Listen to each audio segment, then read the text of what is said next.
happy to join with you today in what will go down in history as the greatest demonstration for freedom in the history of our nation.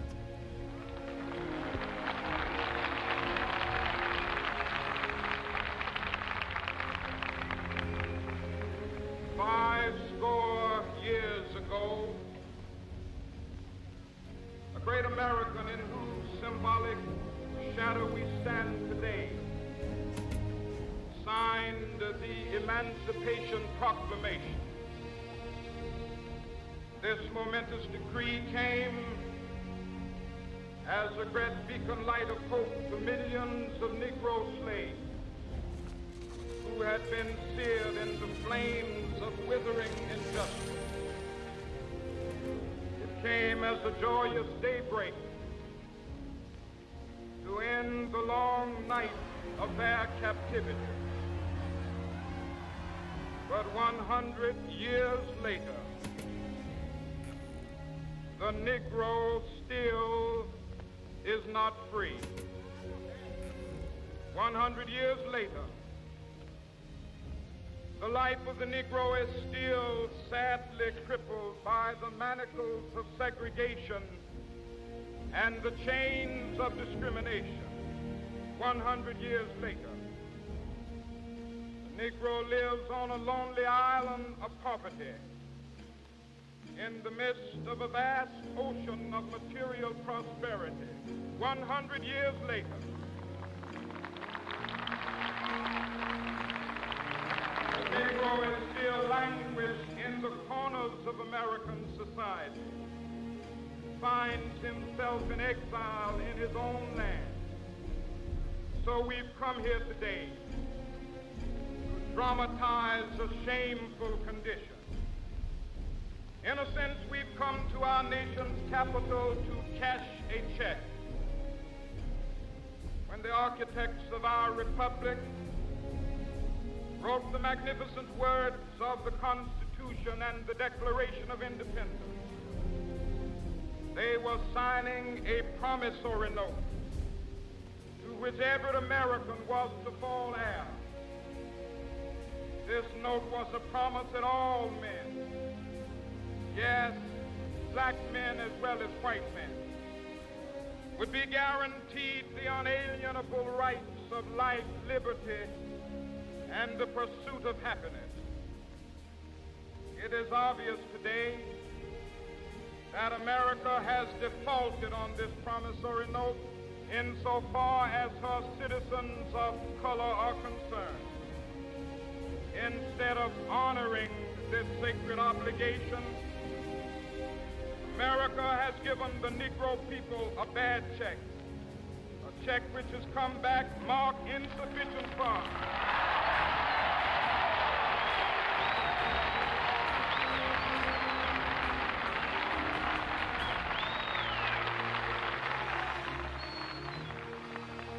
But we refuse to believe that the Bank of Justice is bankrupt. We refuse to believe that there are insufficient funds in the great vaults of opportunity of this nation. So we've come to cash this check, a check that will give us upon demand the riches of freedom and the security of justice.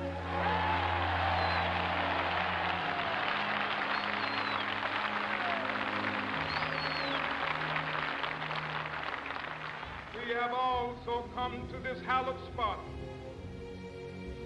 to remind America of the fierce urgency of now.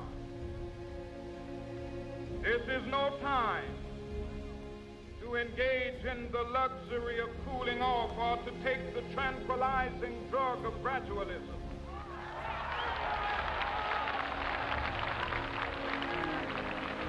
Now is the time to make real the promises of democracy. Now is the time to rise from the dark and desolate valley of segregation to the sunlit path of racial justice. Now is the time to lift our nation from the quicksands of racial injustice brotherhood. Now is the time. Make justice a reality for all of God's children. It would be fatal for the nation to overlook the urgency of the moment. This sweltering summer of the Negro's legitimate discontent will not pass until there is an invigorating autumn of freedom and equality. 1963 is not an end, but a beginning. Those who hope that the Negro needed to blow off steam and will now be content will have a rude awakening if the nation returns to business as usual.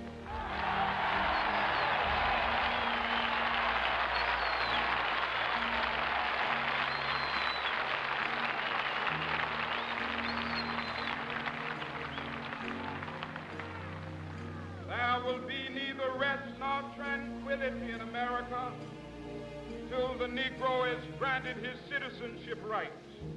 The whirlwinds of revolt will continue to shake the foundations of our nation until the bright day of justice emerges. But that is something that I must say to my people who stand on the warm threshold which leads into the palace of justice. In the process of gaining our rightful place, we must not be guilty of wrongful deeds. Let us not seek to satisfy our thirst for freedom by drinking from the cup of bitterness and hatred.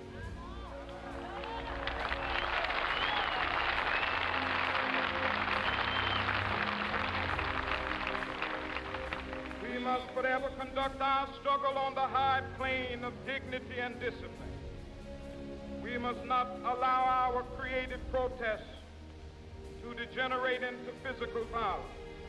Again and again, we must rise to the majestic heights of meeting physical force with soul force.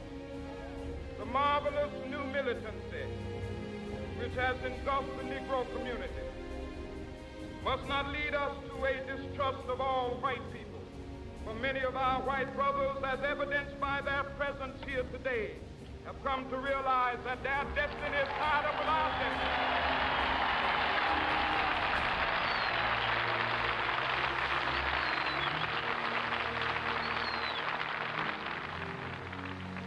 Come to realize that their freedom is inextricably bound to our freedom. We cannot walk alone. As we walk, we must make the pledge that we shall always march ahead. We cannot turn back. There are those who are asking the devotees of civil rights, when will you be satisfied? We can never be satisfied as long as the Negro is the victim of the unspeakable horrors of police brutality. We can never be satisfied as long as our body is heavy with the fatigue of travel, cannot gain lodging in the motels of the highways and the hotels of the city.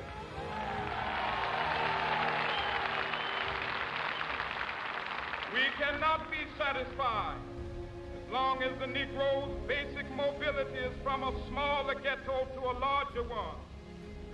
We can never be satisfied as long as our children are stripped of their selfhood and robbed of their dignity by signs stating for whites only.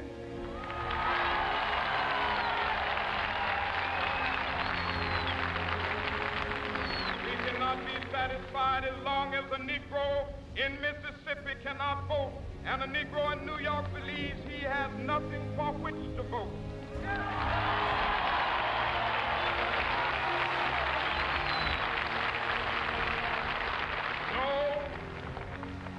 No, we are not satisfied, and we will not be satisfied until justice rolls down like waters and righteousness like a mighty stream.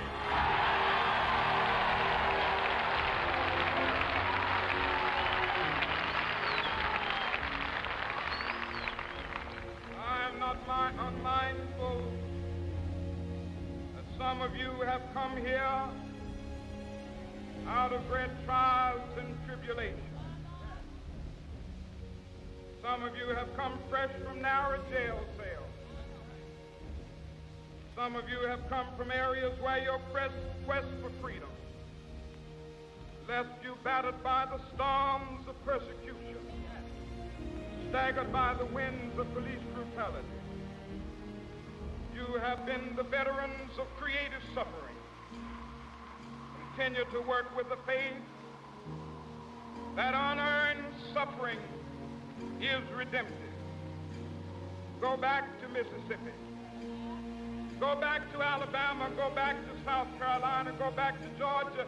Go back to Louisiana. Go back to the slums and ghettos of our northern cities, knowing that somehow this situation can and will be changed. Let us not wallow in the valley of despair. I say to you today, my friend,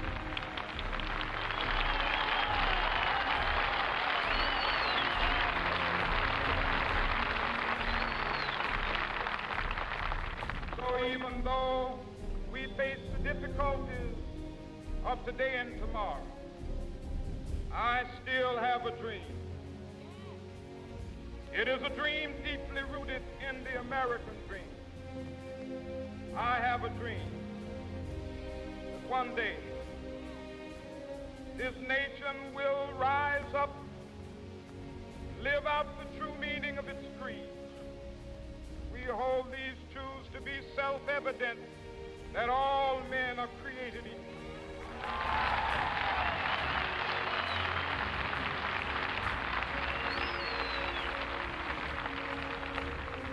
I have a dream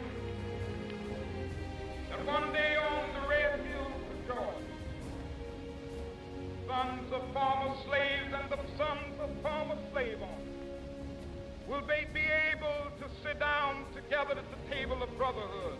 I have a dream that one day even the state of Mississippi, a state sweltering with the heat of injustice, sweltering with the heat of oppression, be transformed into an oasis of freedom and justice. I have a dream. My poor little children will one day live in a nation where they will not be judged by the color of their skin, but by the content of their character. I have a dream today.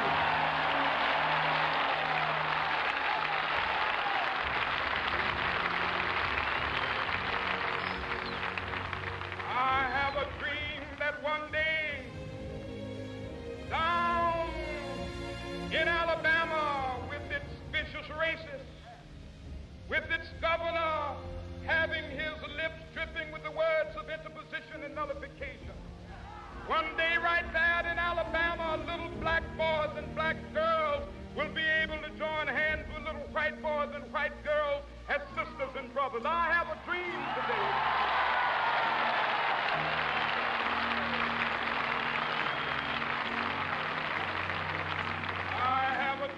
That one day every valley shall be exalted, every hill and mountain shall be made low, the rough places will be made plain, and the crooked places will be made straight, and the glory of the Lord shall be revealed, and all flesh shall see it together. This is our hope. This is the faith that I go back to the South with. With this faith, we will be able to hew out of the mountain of despair a stone of hope. With this faith, we will be able to transform the jangling discords of our nation into a beautiful symphony of brotherhood. With this faith, we will be able to work together, to pray together, to struggle together, to go to jail together, to stand up for freedom together, knowing that we will be free one day. This will be the day. This will be the day when all of God's children be able to sing with new meaning, my country, tears of thee. Sweet land of liberty, of thee I sing. Land where my fathers died, land of the pilgrim's pride. From every mountainside, let freedom ring. And if America is to be a great nation, This must become true. So let freedom ring from the prodigious hilltops of New Hampshire.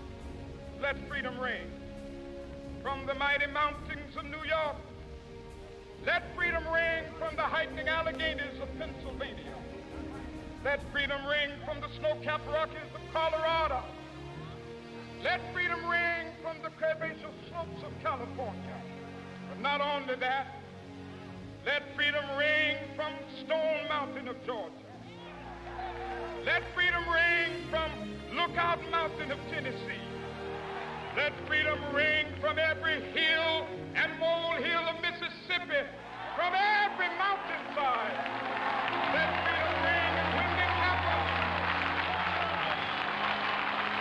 When we allow freedom ring, when we let it ring from every village and every hamlet, from every state and every city, we will be able to speed up that day when all of God's children, black men and white men, Jews and Gentiles, Protestants and Catholics, will be able to join hands and sing in the words of the old Negro spiritual, free at last, thank God Almighty.